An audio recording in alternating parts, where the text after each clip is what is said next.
Hello and welcome back to your own YouTube channel, your own Pathshala Jyotishala. तो friends, कैसे हैं आप सभी? आशा करती हूँ आप सभी अच्छे ही होंगे और न्यू सेशन की तैयारी जोर शोर से कर रहे होंगे। सभी ने अपने बुक्स ले आए होंगे और उन पे कवर्स लगा लिए होंगे और न्यू सेशन के लिए जोश में तैयार है। So I can ask you, how is the josh? Definitely your reply should be the josh is quite high. Yes, so in this video I have brought to you the Hindi lesson of St. Agnes Standard 8 Hindi book, that is Medha. The lesson name is Baas. I was explaining to my kid at my place, so I thought why not to share it with my YouTube audience as well. Friends, if you before I proceed with the video, if you have not subscribed to my channel until now, then what are you waiting for? Do subscribe to my channel, and if you do like it, please like and share with your friends, and do let me know in the comment section as to what kind of videos you would like me to upload it for you, so that it will be a piece of knowledge for you and a good content for me. Okay, let me proceed with the lesson. कहानियाँ सुनने सुनाने के लिए ही होती है, आज की हो या कल की, और वे कई तरह की होती हैं। कुछ कहानियाँ होती हैं जिन्हें हम सुनते हुए भी नहीं सुनते। कुछ कहानियाँ होती हैं जो इस कान में आती है, इस कान से आती है और उस कान से निकल जाती है। कुछ कहानियाँ होती है जो कान में आती है, कुछ समय के लिए अंदर पड़ाव डालती है और अंत में डेरा डंडा उठाकर चल देती है। मगर कुछ कहानियाँ ऐसी भी होती है जो दिल और दिमाग में अपना घर बनाती है और वहीं बस जाती है हमेशा के लिए। So in the very first paragraph of the lesson, the writer is talking about different kind of stories that we come across. Some stories are like जो हम लोग कुछ सुनते हैं, कुछ पास्ट दिनों की, कुछ प्रेजेंट की, कुछ आने वाले समय की। कुछ कहानियों को हम कान देते हैं, एक कान से सुनते हैं, एक कान से निकाल देते हैं। कुछ कहानी हमारे दिमाग में घर कर जाती है और कुछ कहानियाँ एक बार हम अंदर तो लेते हैं लेकिन वह तुरंत ही डंडा, जैसे कि यहाँ लिखा है, डेरा डंडा लेकर चली जाती, यानी हम भूल जाते हैं। तो लेकिन कुछ कहानियाँ ऐसी होती है जो हमारे दिल और दिमाग में घर कर जाती है। ओके, कुछ ऐसी ही कहानी है, ऐसी एक कहानी है यह आज से हज़ारों साल पहले की, उस ज़माने की जब बुद्ध, जिन्हें शास्ता और तथागत भी कहा करते थे, श्रावस्ती के करीब जेतवन में विहार कर रहे थे।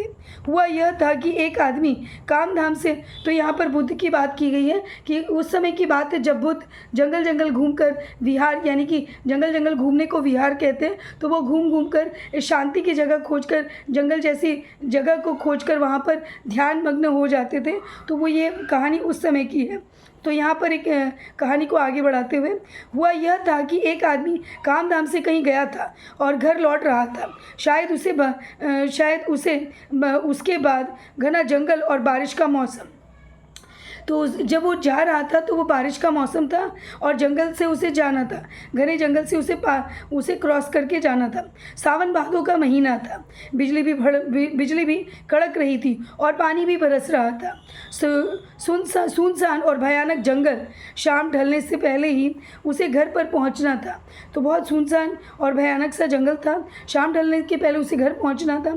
तेज़ चलते हुए उसे एहसास हुआ कि उसका कोई पीछा कर रहा है। मुड़कर देखा तो पीछे एक आदमखोर शेर भूखा और उसे फाड़ खाने को आतुर। तो उसे चलते चलते उसे एहसास हुआ कि उसका पीछा कोई कर रहा है। जब वो पीछे मुड़कर देखता है तो एक आदमखोर शेर है जो उसे मतलब फाड़ के खा जाने, यानी उसको खाने को आतुर है, यानी कि बहुत इच्छुक है और तुरंत ही अटैक करने को आमादा है।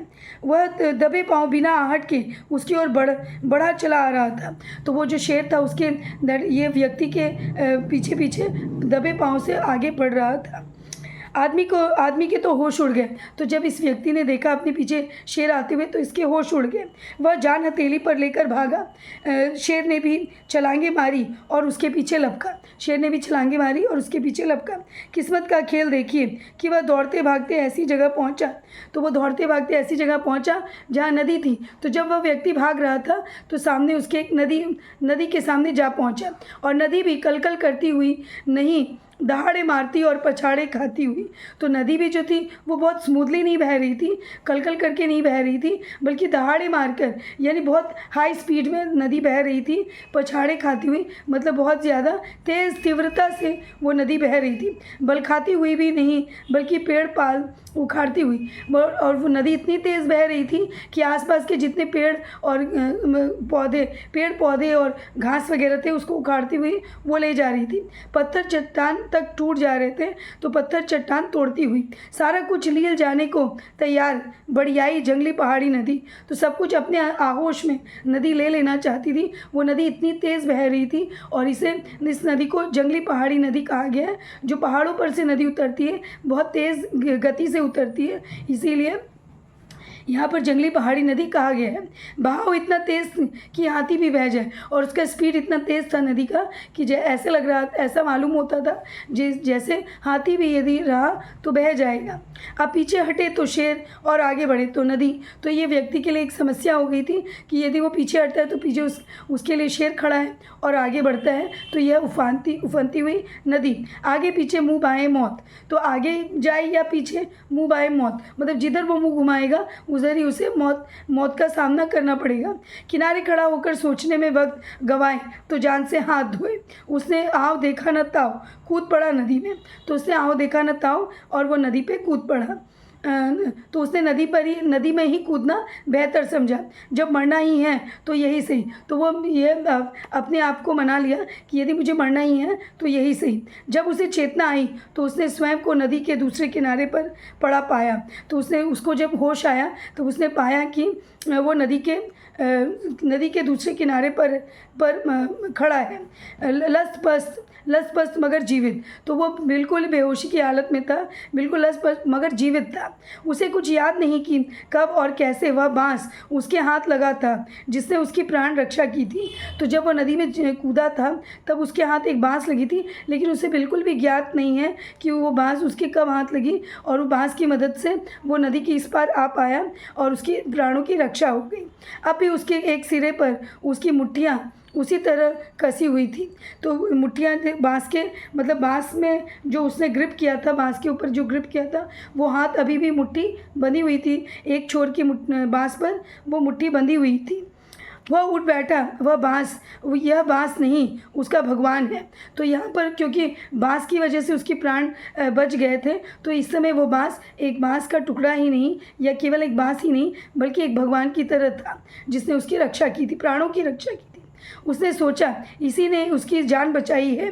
यह न रहा होता तो वह कब का डूब चुका होता और उसकी लाश का पता भी ना चलता।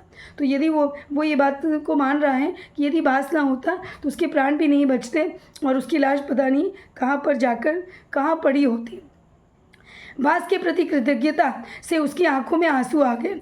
बाँस के प्रति बाँस के प्रति उसका मन आ गया कि उसकी आंखों में आंसू भी आ गए। उसने किसी तरह खींचकर उस भारी भरकम बाँस को पानी से बाहर निकाला और हाथ जोड़कर बार बार नमन किया। उसे बाहर निकाला और बार बार उसके नमन किया। उसने निश्चय किया कि जैसे भी होगा वह इस ईश्वर को घर ले जाएगा और नृत्य प्रति पूजा करेगा। तो जिस तरह से भी वो इस बाँस को वो घर ले जाएगा और एवरीडे इसकी पूजा करेगा। वह लंबा और हरा बाँस जिसे बाढ़ अपने साथ जाने कहाँ से बहाए लिए आ रही थी, पानी में भीगकर और भी भारी हो गया था। तो ये बाँस पता नहीं कहाँ से बहकर आ रही थी, और जब ये कूद पड़ा नदी में तो ये इसका सहारा बनी। और ये क्योंकि ये बाँस हल्की होती है, लेकिन पानी में भीगकर ये भारी हो गई। चाहे जितना ज़ोर लगाइए, टस से मस होने का नाम न ले। तो ये बाँस इतनी भारी हो गई थी कि हिलने का नाम नहीं ले रही थी। इसके बावजूद उस आदमी ने किसी तरह उसे सिर पर उठाया और चल पड़ा। तो उसे माथे अपने सर पे रखा और वो चल पड़ा। रास्ता उबड़ खाबड़, घटाएं घिरी हुई। रास्ता बड़ा उबड़ खाबड़ था, यानी स्मूथ रास्ता नहीं था। घटाएं घिरी हुई यानी बादल घिरे हुए। जंगल में रात से पहले का का धुतलका उसकी टांगें जवाब देने लगी। तो रात के जो जंगल में किस तरह का वातावरण, एक रात के समय तो धुंधला धुंधला सब कुछ सा था, उसकी टांगें जवाब देने लगी। वो काफ़ी टायर्ड हो चुका था, सांसें फूलने लगी। फिर भी वह सिर पर बांस लिए झाड़ झंगाड़ों से उलझता गिरता लहराता चलता रहा। फिर भी वो टायर्ड तो हो चुका था, सांस भी फूल रही थी, फिर भी वह सिर पर बांस लिए हुए झाड़ झंगाड़ों, तो बांस को सर पे रखे हुए वो जंगलों की झाड़ियों से पार करता हुआ उलझता, कभी गिरता, कभी लहराता, कभी बल खाता। मतलब उसकी चाल जो थी वो सीधी नहीं थी, कभी बल खा रही थी, कभी वो गिर रहा था, कभी वो झाड़ियों में उलझ रहा था। इस तरह से वो आगे बढ़ रहा था। सामने से आते हुए तथागत ने इस आदमी की दुर्दशा देखी। तो सामने से आते हुए सामने से एक व्यक्ति आ रहा था, तो उसने इस व्यक्ति की दुर्दशा देखी। कुशल तो है आर्य, तथागत ने पूछा। तो वो जो व्यक्ति था उसने पूछा कि सब कुछ कुशल तो है, सब कुछ ठीक तो है। आदमी ठिठक कर खड़ा हो गया। उसने मुश्किल से गर्दन सीधी की और सामने देखा एक चीवरधारी श्रमण मुंडित केश, सौम्य और शांत मुखमंडल। तो उसने देखा कि इस थके हुए व्यक्ति ने देखा कि सामने जो व्यक्ति उसके सामने खड़ा है वह चीवरधारी है, यानी कि कुछ गेरुआ रंग का वो वस्त्र पहना हुआ है। श्रमण गेरुआ रंग का वो कुछ वस्त्र धारण किए हुए हैं। मुंडित केश यानी कि उसके सर पर बाल नहीं है। सौम्य बहुत शांत स्वभाव का मुखमंडल, और उसका जो मुखमंडल था बहुत शांत स्वभाव का लग रहा था। आर्य, आपने उत्तर नहीं दिया, या तो आप कष्ट में हैं या रुष्ट हैं, बताए हमें। तो ये व्यक्ति जो उससे मिला, इस व्यक्ति से पूछने लगा कि आपने मुझे जवाब नहीं दिया कि आप क्या कष्ट में हैं या आप रूठे हुए हैं या आप किसी गंभीरता में। भंते, उत्तर न दे सकने के लिए क्षमा करें। तो वो कहते हैं कि मतलब भाई, जैसे भी कि हम लोग कहते हैं भाई, तो ये तब की कहानी, इसीलिए यहाँ लिखा है भंते का मतलब कुछ नहीं कि भाई। उत्तर ना दे सकने के लिए मुझे क्षमा करें। ना ही मैं कष्ट में हूँ, न ही रुष्ट हूँ। मुझे मतलब ये कहते हैं कि मैं कष्ट में भी नहीं हूँ और मैं रुष्ट में हूँ। भार से थक गया हूँ, ये जो बांस मैं लेके जा रहा हूँ इसके भार से मैं थक गया हूँ, इसलिए बोल नहीं फूट रहे हैं, इसलिए मैं बोल नहीं पा रहा हूँ। आदमी ने हाँफते हुए अपनी समस्या बताई। तो आदमी ने हाँफते हुए अपनी समस्या बताई। आप कहाँ जा रहे हैं आर्य? तो वो अपनी समस्या बताया कि मैं बांस के बोझ के कारण मैं थक गया हूँ, अदरवाइज़ मुझे ऐसी कोई समस्या भी नहीं है और मैं रुष्ट भी नहीं हूँ। आप कहाँ जा रहे हैं आर्य? फिर वो व्यक्ति पूछता है, सौम्य स्वभाव वाला व्यक्ति पूछता है कि आप कहाँ जा रहे हैं? पत्तन ग्राम। तो वो ये उत्तर देता है कि मैं पत्तन ग्राम जा रहा हूँ। ग्राम मतलब गाँव। पत्तन ग्राम का क्या पास ही है? तो ये अगेन ये जो सौम्य स्वभाव वाला व्यक्ति है वो पूछता है क्या वही यह पास ही है? नहीं बनते, यहाँ से बहुत दूर, जंगल के दूसरी छोर पर, यानी जंगल के पार निकलेंगे तब जाके वो ग्राम आएगा। तथागत ने बांस की लंबाई और उसके भार से दोहरी हुई आदमी की काया देखी। तो तथागत ने बांस का लंबाई और उसके भार से दोहरी हुई आदमी की काया देखी। वे सोच में पड़ गए। आर्य, क्या तो ये जो व्यक्ति था पर बड़ा आश्चर्यचकित हो गया इस व्यक्ति को, स्वामी स्वभाव वाले व्यक्ति को देखकर। आर्य, क्या पतन ग्राम में बांस नहीं होते? उन्होंने पूछा। तो ये स्वामी स्वभाव वाला व्यक्ति पूछता है कि आप जो बांस लेके जा रहे हो, क्या वहाँ पर आपके गाँव में बांस नहीं है? क्यों नहीं होते बनते? पत्तन ग्राम तो बांसों के वन में ही अवस्थित है। तो वो कहते हैं कि नहीं, वहाँ तो चारों तरफ बांस ही बांस है, और वो जो पत्तन ग्राम है वहाँ चारों तरफ बांस ही है, बांस के ही वन है। तो क्या वह किसी विशेष जाति का बांस है जो अन्यत्र उपलब्ध नहीं? तो आप इसलिए ले जा रहे हैं क्योंकि ये विशेष टाइप का बांस है जो कि वहाँ उपलब्ध नहीं है? ऐसा भी नहीं है बनते, यह हर जगह उपलब्ध है। तो ये बताता है, ये जो थका हुआ व्यक्ति है ये बताता है कि नहीं ऐसा भी नहीं है, ये इस तरह का बांस सभी जगह उपलब्ध होता है। तथागत ने इस उत्तर से थोड़ी असुविधा महसूस की। वे थोड़ी देर चुप रहकर बोले, आर्य, आप हाँफ रहे हैं। तो वो थोड़ी देर सोच में पड़ गए कि आखिर जब ये इसमें विशेषता भी नहीं है और वहाँ पर बांस भी मिलते हैं, तो आखिर ये व्यक्ति ये बांस को ले जा क्यों रहा है? फिर वे पूछते हैं, आर्य, आप हाँफ रहे हैं, पसीने से तरबतर हो रहे हैं, भूखे प्यासे हैं, पत्तन ग्राम भी निकट नहीं। तो ये कहते हैं, ये इनको बड़ी तकलीफ़ होती है उसके कष्ट को देखकर। ये जो स्वामी स्वभाव वाले व्यक्ति थे, इनको इस व्यक्ति जो और एक व्यक्ति है जो थका हुआ है उसके तकलीफ़ को देखकर उन्हें बहुत तकलीफ़ होती है, और वो कहते हैं कि आप हाँफ भी रहे हैं, आप पसीने में भी भरे हुए हैं, आप भूखे प्यासे भी लग रहे हैं, और पत्तन ग्राम जो आपका गांव है वो इतना पास भी नहीं है, आपसे खड़ा तक नहीं हुआ जा रहा। फिर मुझे बताएं कि इस बोझ को निरुद्देश ढोने का क्या प्रयोजन। तो आप इतने परेशान हो कि आखिरकार इस बांस को ले जाने का क्या कारण है। बनते जिसे आप बोझ समझ रहे हैं वह मेरा ईश्वर है। तो वो कहते हैं कि आप इसको बोझ समझ रहे हैं, लेकिन एक्चुअली ये मेरा ईश्वर है। ज़रा विस्तार से समझाइए कि यह बांस आपका ईश्वर कैसे है। तो ये जो स्वामी स्वभाव वाले व्यक्ति ये प्रश्न करते कि आप मुझे समझाइए कि आप इसको ईश्वर क्यों मानते हैं। आदमी ने सारी कहानी विस्तार से सुनाने के बाद अंत में कहा, हे बनते, जब मैं नदी में डूब रहा था और लगभग मृत प्राय हो चुका था, तब इसी ने सहारा देकर मेरे प्राण बचाए थे। तो ये आदमी पूरी कहानी उसको विस्तार से बताता है कि जब मैं नदी में कूद पड़ा और मैं जब डूब रहा था, एकदम मेरी मृत्यु बहुत निकट थी, तब इसी बांस की वजह से मेरे प्राण बच गए। ये बांस ने मेरी मदद की और मुझे दूसरी ओर पार लगाया। तो इसके लिए ये मेरे लिए ईश्वर के समान है, और क्योंकि इसने मेरी प्राण बचाई। किंतु आर्य, इस समय तो स्थिति दूसरी है, यह बोझ बनकर आपके प्राण ले रहा है। तो अब वो स्वामी स्वभाव वाले व्यक्ति कहते हैं, लेकिन इस समय तो ये बोझ है, अब ये आपके प्राण ले रहा है। आपका कथन सत्य है बनते, किंतु यह भी सत्य है कि इसी के उपकार से मैं जीवित हूँ। आपका कथन सत्य है, लेकिन इसी के उपकार, तो इसके उपकार को मैं भुला नहीं सकता कि इसकी वजह से मैं आज जीवित हूँ। और ये इसे जो करना था ये कर चुका, अब यह मात्र बोझ है।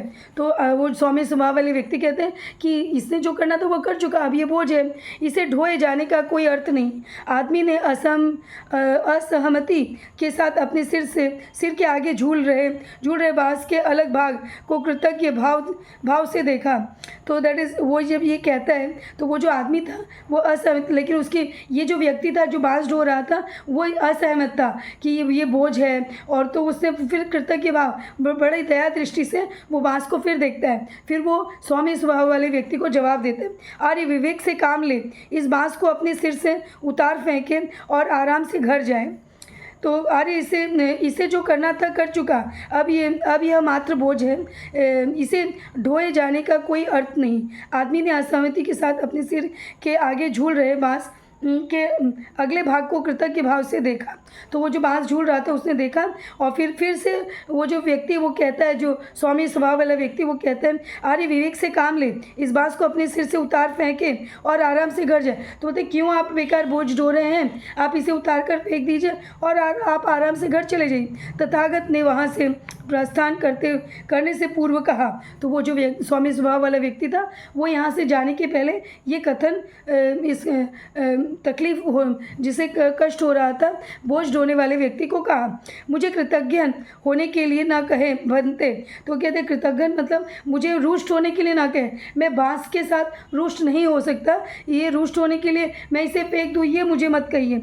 जीवन सर्वोपरि है आर्य, मैं जीवन और आपके हित की बात कर रहा हूँ। तो दैट फिर वो स्वामी स्वभाव वाला व्यक्ति बोलता है कि जीवन तो सर्वोपरि है और मैं आपकी ही अच्छाई की बात कर रहा हूँ कि आप बेकार ही बोझ ढो रहे। आदमी वहीं खड़ा तथागत को अंधेरे में गायब होते देखता रहा।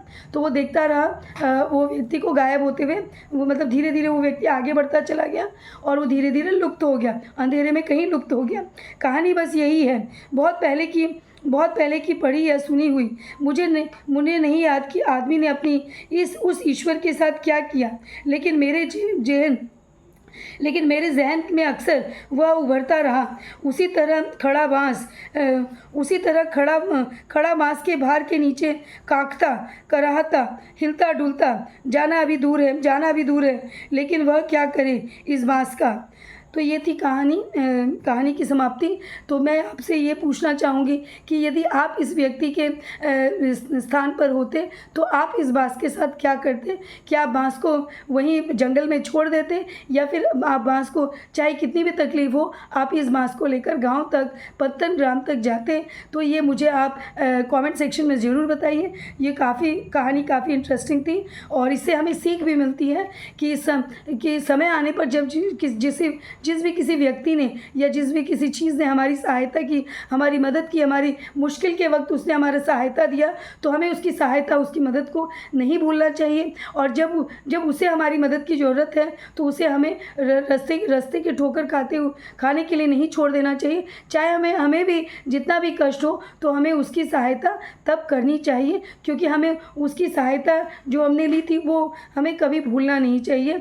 तो ये तो मेरा मानना है। और मुझे कमेंट सेक्शन में आप बताएं कि आप इस कहानी से आप इस क्या उद्देश्य या निचोड़ निकालते हैं।